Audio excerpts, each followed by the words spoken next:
C'est le moment de retrouver les market movers aux USA et nous sommes en liaison avec David Derry. Bonjour. Bonjour.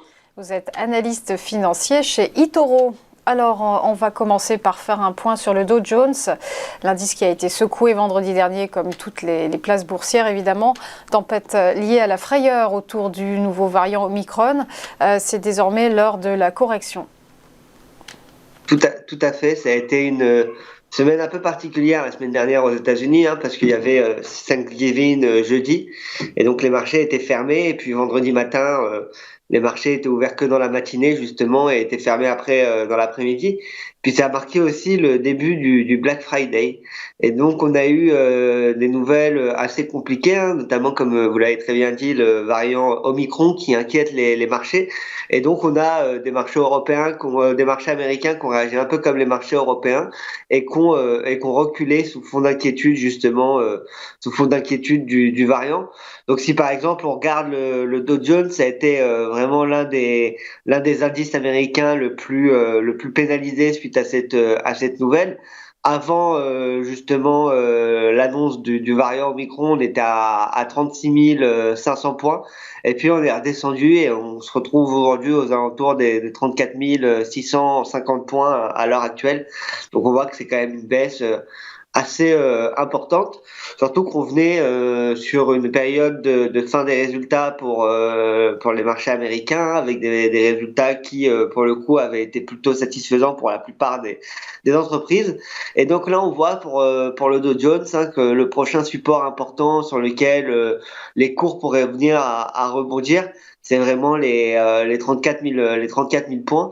Et puis pareil pour le S&P et le Nasdaq, on a aussi reculé, alors moins impressionnamment que le Dow Jones, mais on a aussi en léger recul sur le Nasdaq qui pour le moment arrive à se maintenir au-dessus des 16 000 points.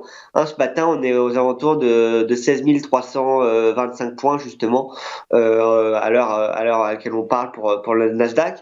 Et donc, ça a été assez intéressant ça a été une semaine assez intéressante, après tant de hausse. On commence à avoir une correction sur les marchés. Maintenant, la question que les investisseurs devraient se poser, c'est de savoir est-ce que la correction va durer? Est-ce qu'elle sera sur du moyen long terme ou au contraire, est-ce que c'est juste un mouvement de marché baissier qui va engendrer une petite panique et directement on va repartir. Ça a été le cas jusqu'à présent. Dès qu'il y a eu un petit creux de marché ces derniers temps sur les indices ou sur les actions, on voit que les investisseurs répondent présents et rachètent les creux en masse. David, on va parler de Twitter. C'est une nouvelle ère pour le réseau social avec le départ de son cofondateur Jack Dorsey. Jack Dorsey qui va désormais pouvoir se consacrer pleinement à Square, l'appli de paiement mobile. Tout à fait, et ça a été une nouvelle qui a impacté très très fort le cours de Twitter. Donc Twitter qui avait comme PDG Jack Dorsey et qui a décidé justement de donner et de passer la main à l'ancien justement un ancien ingénieur de Twitter qui était après CTO et qui va justement reprendre la boîte.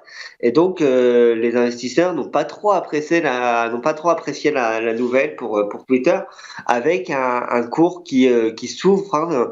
On voit que par rapport au début de l'année, on a perdu quand même presque 50% sur le cours. On avait atteint un pic historique, un plus haut historique à 80 dollars sur Twitter.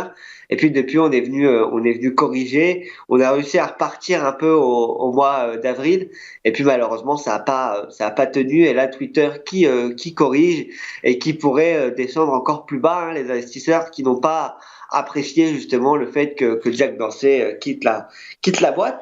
Mais c'est une bonne nouvelle pour Square. Et pour le Bitcoin aussi, parce que justement, Jack Dorsey a décidé de se concentrer sur Square et sur le développement de l'activité autour du Bitcoin. Et donc, on a un cours qui corrige aussi, mais qui va commencer à revenir aux alentours d'un niveau de support très très important, qui est les 200 dollars. En plus d'être un prix psychologique, on voit que le cours a rebondi quand même beaucoup de fois en 2021 dessus. On a rebondi presque 4 fois sur ces niveaux-là. Donc on verra si on va rebondir une 5e fois, si on va réussir à maintenir ce support à 200 $, ou si au contraire on va le casser pour atteindre des niveaux plus bas. Mais en tout cas, les prix de 200 $ pourraient être assez intéressants. Et puis si on regarde, Square, ça reste quand même une belle valeur, hein, qui est très appréciée des analystes de Wall Street, et qui est une des valeurs. On parlait justement juste avant du Black Friday, et pendant le Black Friday, il y a une grande tendance qui s'est développée, qui par rapport à 2019 avait augmenté de 435%. C'est le Buy Now Pay Later. En gros, le Buy Now Pay Later, ça consiste à acheter un objet et en le payant soit en plusieurs fois, soit en le payant plus tard. Et donc Square est bien positionné dans cette thématique, et ça pourrait être une thématique assez intéressante à l'avenir. Donc là, si on regarde pour Square, on voit qu'on reste le consensus des analystes qui reste sur un achat fort avec un objectif de cours à 307 $, un objectif de cours moyen et une estimation faible à 221 $. Donc on est en dessous de l'estimation faible pour Square. Donc on a une potentiel de reprise, surtout qu'on arrive sur un support assez important. Donc si le support arrive justement à se maintenir et à se tenir, on pourra avoir un cours qui repart à la hausse. Alors David, on va évoquer Salesforce, l'éditeur de logiciels basé à San Francisco, a présenté ses résultats trimestriels et ceux-ci sont pour le moins satisfaisants. Exactement, Salesforce qui avait déjà fait parler d'elle cette année avec le rachat de Slack. Slack, qui est cet outil de messagerie justement aujourd'hui utilisé par beaucoup de startups. Et donc on a Salesforce qui est sur une année 2021 quand même assez impressionnante. On a commencé l'année aux alentours des 220 $. Et puis on se retrouve à 285 aujourd'hui, avec un cours qui monte depuis mars 2020. À mars 2020, on était descendu à 125, et on était venu repartir justement sur les 125 $. Et donc Salesforce, comme vous l'avez dit, qui publie des résultats, et qui publie des résultats assez positifs, hein, parce que par exemple l'action, et si on regarde le bénéfice par action, il s'est élevé à 1,27 $ par action justement, et on attendait 92 cents. Donc c'est une hausse quand même de 27% d'une année sur l'autre. Et puis pareil pour les revenus de l'entreprise, on s'attendait à 6,8 milliards de dollars, et puis là encore une fois l'entreprise a dépassé justement les attentes en réalisant 6,86 milliards de dollars. On a aussi une société qui a augmenté ses ventes de 27% justement par rapport à l'année dernière.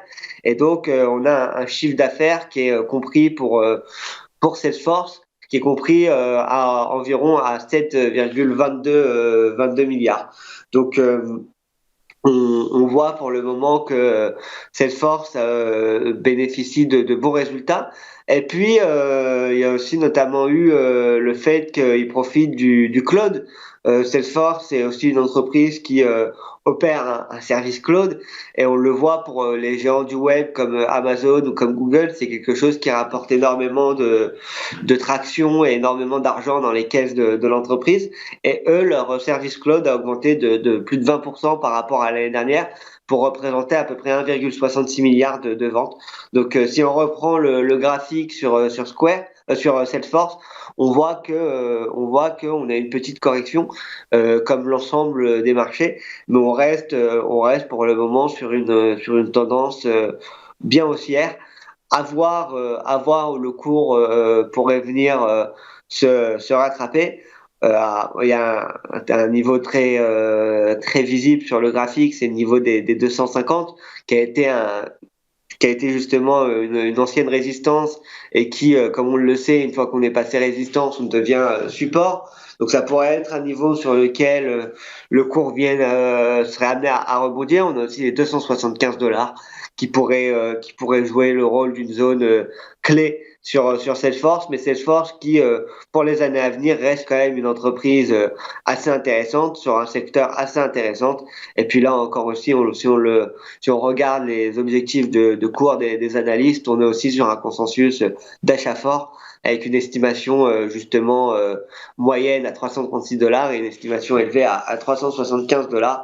Donc on verra comment Salesforce risque de réagir à l'avenir, mais c'est une boîte assez intéressante à suivre et pourquoi pas avoir en portefeuille dans un objectif de diversification.